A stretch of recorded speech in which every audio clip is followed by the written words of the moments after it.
Bismillahirrahmanirrahim.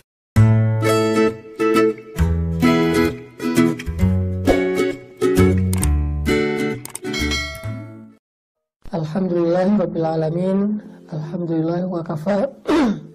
Wassalatu wassalamu ala Rasulillahil Mustafa wa ala alihi wa sahbihi ahli sidqi wal wafa. Jamaah subuh, teman-teman sekalian yang dirahmati Allah Subhanahu wa taala. Kemarin kita ketika sholat Jumat udah ngebahas sekilas tentang makna dari ayat yang pertama turun kepada Rasulullah SAW, surat Al-Alaq ayat 1-5, bahwa pesan yang ada di dalam paragraf itu tentang dua hal, dan ini menjadi modal buat kita ketika kita belajar menjadi hamba Allah, belajar hidup di antara hamba-hamba Allah, belajar menjadi lebih baik, belajar menjadi lebih dekat kepada Allah Subhanahu wa taala. Dua hal yang terkandung di dalam paragraf pertama yang turun kepada Nabi. Yang pertama adalah tentang belajar yakin kepada Allah bahwa Allah itu maha kuasa, berkuasa menciptakan, menghidupkan, mematikan. Allah lah yang mengajarkan segala ilmu yang tadinya kita tidak mengerti. Jadi belajar mengagungkan Allah Subhanahu wa taala. Bahasanya ada di kalimat Iqra bismi rabbikal ladzi khalaq. Bacalah dengan nama Tuhanmu yang telah menciptakan. Di situ kalau dalam bahasa fikih disebut dengan ilmu rububiyah. Iqra bismi rabbika, dengan nama Rabbmu. Di situ ada rububiyah. Apa itu rububiyah? Rububiyah artinya Allah maha menciptakan, maha memelihara, maha memiliki, maha kaya, dan seterusnya. Makanya susah kalau kata Rabb ini diterjemahkan dalam bahasa Indonesia, karena terjemahannya tidak sederhana seperti istilah Tuhan, tapi dia ada semacam peran gitu. Kalau Tuhan saja mungkin hanya sekedar simbol, tapi kalau Rabb itu ada perannya. Dia yang menciptakan, dia yang berkuasa, dia yang menentukan, dia yang memelihara, yang memberi rezeki, yang memiliki. Ini semuanya makna Rabb atau rububiyah. Sehingga pesan pertama dari ayat yang turun kepada Nabi di awal itu adalah belajar mengagungkan Allah Subhanahu wa taala setinggi-tingginya.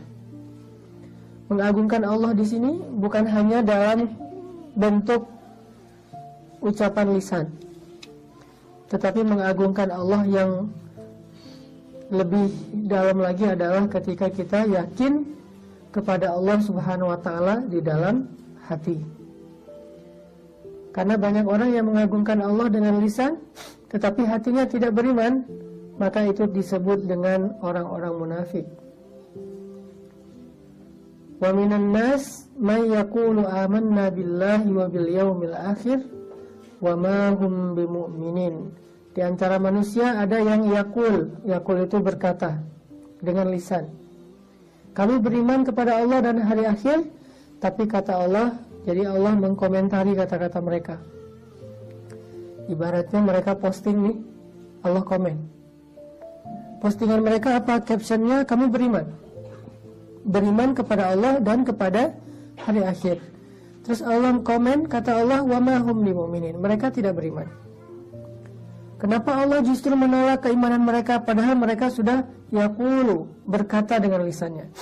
Karena ternyata iman mereka itu tidak masuk ke dalam hati, hanya ada di dalam ucapan lisan. Padahal Nabi SAW bersabda, sesungguhnya Allah tidak melihat kepada perbuatan kalian atau penampilan kalian atau harta kalian dan seterusnya. Allah melihat ke dalam hati kalian. Dan kalau kita baca hadis pertama dalam setiap buku para ulama, selalu hadis pertamanya innamal a'malu binniyat. Sesungguhnya semua amal itu, baik perkataan atau perbuatan, tergantung kepada an-niyah yang ada di dalam hatinya. Kalau niatnya benar, maka dia akan mendapatkan balasan yang baik dari Allah. Kalau niatnya melenceng, maka dia tidak punya akad apa-apa dengan Allah Subhanahu wa Ta'ala. Sehingga kita balik lagi kepada surat Al-Alaq, belajar mengagungkan Allah artinya bukan sekedar belajar memuji Allah dengan lisan, walaupun itu satu kebaikan. Tapi kalau tidak selaras dengan hati, maka yang lisan ditolak. Sedangkan seseorang yang memuji Allah dengan hatinya, walaupun lisannya sederhana, maka itu berkualitas, berharga di sisi Allah Subhanahu wa Ta'ala. Belajar mengagungkan Allah di dalam hati. Belajar meninggikan Allah di dalam hati. Kalau bahasa sederhananya, belajar yakin dan takjub kepada Allah. Belajar yakin dan takjub kepada Allah. Dan ini gak bisa dibuat-buat. Kita harus tanya ke dalam hati kita masing-masing. Kalau bahasa Nabi, istafti qalbak, tanya kepada hatimu. Istafti qalbak, tanya kepada hatimu. Bukan coba kamu ucapkan dengan lisanmu, bukan. Coba kamu ekspresikan dengan penampilan kamu, bukan. Tetapi istafti qalbak, coba minta fatwa, minta pendapat dalam hatimu. Apakah hati itu benar-benar yakin dan takjub kepada Allah Subhanahu wa Ta'ala. Sebaliknya, begitu dia yakin kepada makhluk, berarti dia tidak mengamalkan pesan pertama dari Al-Quran. Ketika dia takjubnya kepada makhluk, apalagi kepada diri sendiri, yang kita kenal dengan istilah ujub. Dari kata ajabah atau takjub atau ujub, jadi bahasa Indonesia takjub, ujub itu sama aja. Ketika dia takjub kepada dirinya, namanya ujub. Dan berarti dia tidak lagi mengamalkan pesan pertama yang turun kepada Rasulullah. Kalau udah kayak gitu, susah menjadi orang yang taat kepada Allah. Karena takjub kepada Allah ini artinya meninggikan Allah setinggi-tingginya. Kemudian pesan keduanya adalah merendahkan diri kita serendah-rendahnya. Khalaqal insan min 'alaq, yang menciptakan manusia dari segumpal darah. Mimmaniyyin yumna, kalau di surat Al-Qiyamah disebut diciptakan dari maniyin yumna, dari setetes air yang dipancarkan. Dan istilah airnya juga disebutkan oleh Allah, saking rendahnya manusia. Berarti pesan yang awal-awal disampaikan Allah kepada Rasulullah, bisa dibilang kuliah pertamanya Nabi itu bukan gimana cara membaca huruf. Sampai akhir hayat juga Nabi tidak bisa membaca huruf. Tapi kuliah pertama yang disampaikan Allah kepada Nabi adalah materi Allah Maha Tinggi, manusia itu rendah. Allah Maha Kuasa, manusia itu tidak berdaya. Allah Maha Kaya, manusia itu fakir. Allah Maha Menghidupkan, manusia itu dihidupkan. Allah Maha Kuat, manusia itu lemah. Allah Maha Menolong, manusia itu butuh pertolongan. Alam yajidaka yatiman fa'awa wa wajadaka dhallan fahada wa wajadaka ailan fa'aghna. Itu pesan yang sama seperti yang ada di dalam surat Al-Alaq ayat 1-5. Jadi bisa dibilang tentang kebesaran Allah dan kerendahan manusia. Kebesaran Allah ini bisa dibilang dengan istilah azamatullah atau ma'rifatullah atau akidah, sedangkan kerendahan manusia bisa disebut dengan istilah at-tawadu. Itulah ternyata tema pertama dalam Islam, bab akidah dan bab tawadu, dan ini satu paket. Ketika seorang manusia meninggikan diri, pasti akidahnya udah gak benar. Ketika manusia meninggikan Allah, otomatis harusnya dia menjadi lebih rendah di hadapan Allah, merasa lebih rendah. Gak mungkin dua hal ini berjalan sama. Artinya dia tinggi, Allah tinggi, itu gak mungkin. Ketika dia meninggikan diri, berarti dia merendahkan Allah. Ketika dia meninggikan Allah, berarti dia merendahkan diri. Ini sesuatu yang udah jadi satu paket. Gak mungkin seseorang menjadi lebih taat kepada Allah dalam keadaan ujub kepada diri sendiri. Itu nggak mungkin. Nggak mungkin seseorang menjadi lebih taat kepada Allah dalam keadaan sombong. Itu nggak mungkin. Kenapa? Karena itu menyalahi kaidah dari Allah. Syarat ketika kita ingin menjadi lebih taat kepada Allah, kita harus merendahkan diri kita serendah-rendahnya di hadapan Allah. Dan bukan hanya fisiknya yang rendah, tapi juga hatinya yang direndahkan. Artinya dia merasa bahwa dirinya bukan siapa-siapa, merasa bahwa dirinya bukan apa-apa, merasa dirinya tidak berdaya di hadapan Allah, butuh kepada Allah, takut kepada Allah. Itulah kerendahan hati di hadapan Allah Subhanahu wa ta'ala, sehingga dengan itu dia merasa harus selalu bergantung kepada Allah, berharapnya hanya kepada Allah Subhanahu wa ta'ala. Ini pesan pertama yang disampaikan Allah kepada Nabi, bab akidah dan bab tawadu. Nanti disebutkan lagi di ayat berikutnya, Iqra wa rabbukal akram alladzi 'allama bil qalam. Ini tentang apa? Akidah. Allah lah yang maha mulia, Allah lah yang punya ilmu, Allah lah yang mengajar. Allah. Allamal insan ma lam ya'lam. Baru kita yang mengajarkan manusia apa yang mereka tidak tahu. Jadi kalau Allah tentang kehebatannya, kalau manusia tentang kelemahannya. Itulah tema pertama yang turun. Kalau ngomong tentang Allah, keagungan Allah. Kalau ngomong tentang diri, kelemahan kita, kekurangan kita, ketidakberdayaan kita, kealpaan kita, dosa-dosa kita. Itu yang disebut. Sehingga dengan demikian seseorang menjadi lebih taat kepada Allah Subhanahu wa ta'ala. Jamaah yang dirahmati Allah Subhanahu wa ta'ala, kalau kita perhatikan salah satu penyebab seseorang itu menolak kebenaran agama, seperti yang disampaikan disampaikan Nabi dalam hadis Muslim, salah satu yang menyebabkan seseorang itu menolak kebenaran agama itu karena sifat sombong. Jadi lawan dari tawadu adalah sombong.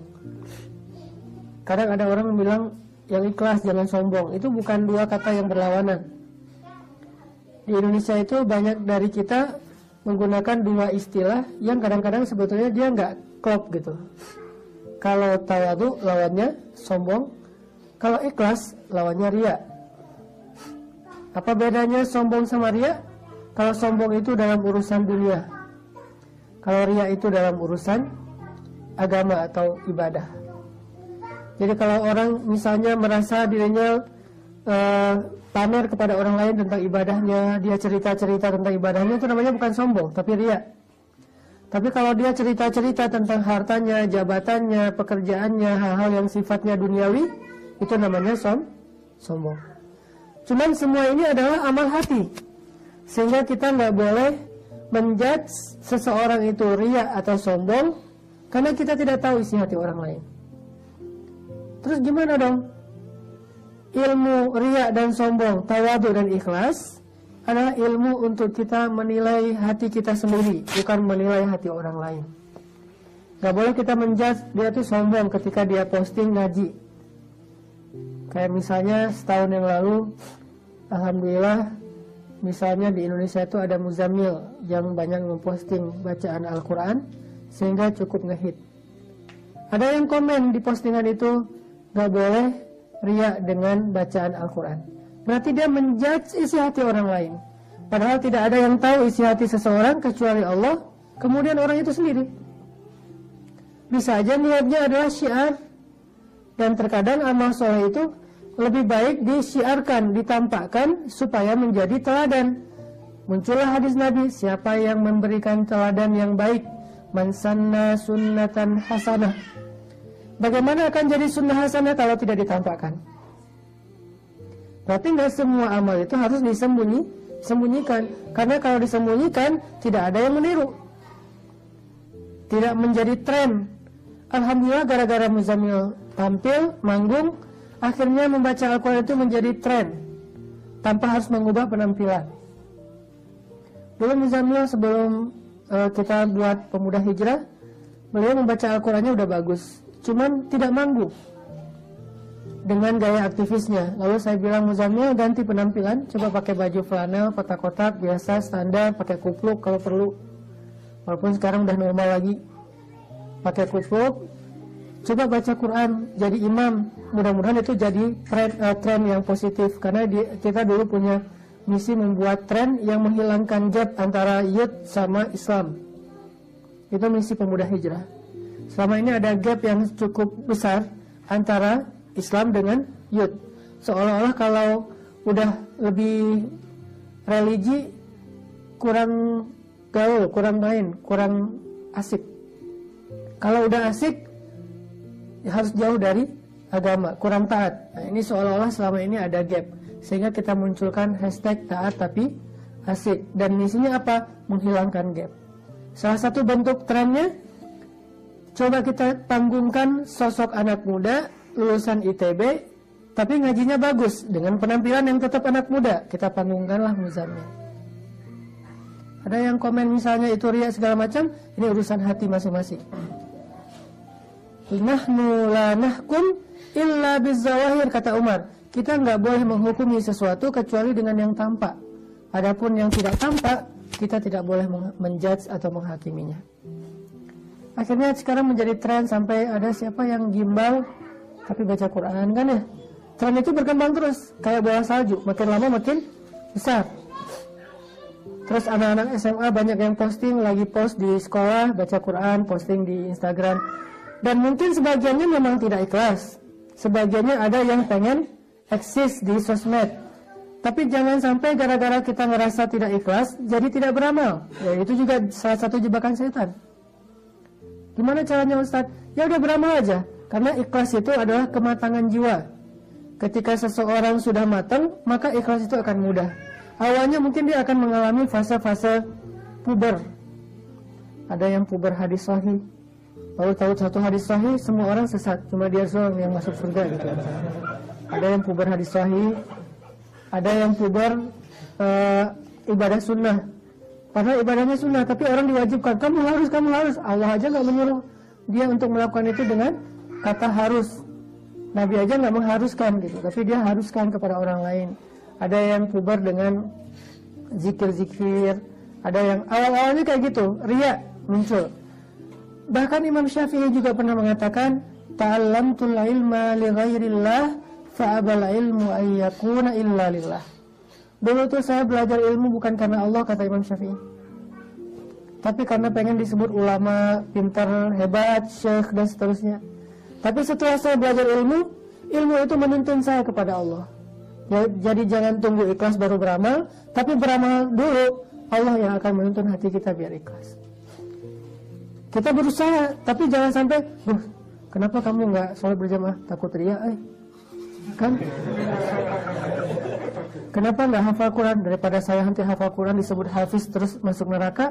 Nah, ini juga jebakan syaitan.